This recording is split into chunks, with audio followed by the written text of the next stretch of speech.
Be very, very careful about toxic metaframers. So, I had a massage, a healer, energy healer, who gave me a massage at the first yoga retreat I was at. And I just wrote her a message yesterday, actually 2 days ago.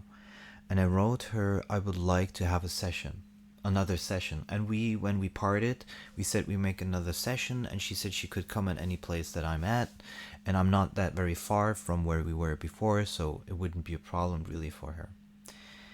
And she, for some reason, she couldn't listen to the message. I don't know, like, a lot of women are technically so incapable. That's okay, but that's not like it's not a horrible thing, but whatever. So she says she can't read she can't hear the message. It was an audio message.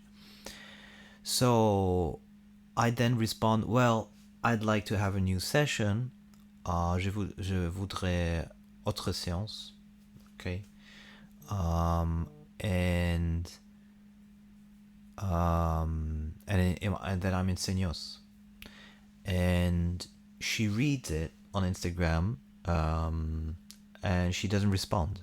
I mean, she still has time to respond, but usually if somebody forgets you like that, or if they don't respond immediately, or they take too much time to respond, then it's basically a toxic metaframe. It's saying, I'm more important than you are, in a way.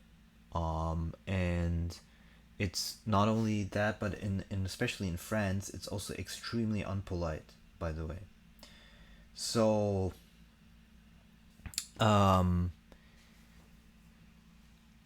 so be careful, because just because somebody's an energy healer doesn't mean that they're resolved within themselves. And I could feel in that session, she's a good masseuse, and she does some good reflection, but she herself has a lot of unresolved shit. I could feel like 2 or 3 things: a minority complex, other things that are going on within her. But I felt like I wanted another session just to see what else, because the first session that we had, she had immediately another session afterwards, and I wanted something more like I wanted to book a double session so we have time to talk about what she feels. And obviously she doesn't want even the money, whatever.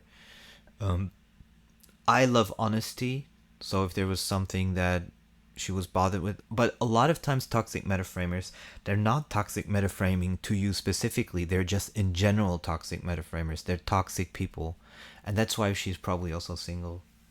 And so be super aware of that, and the only way to react to that is completely avoid these people. So once you've got the first toxic metaframe, especially in a situation like that, don't go running after it. Don't be like, hey, why you're not responding? It's just a toxic metaframe. Immediately cut it off.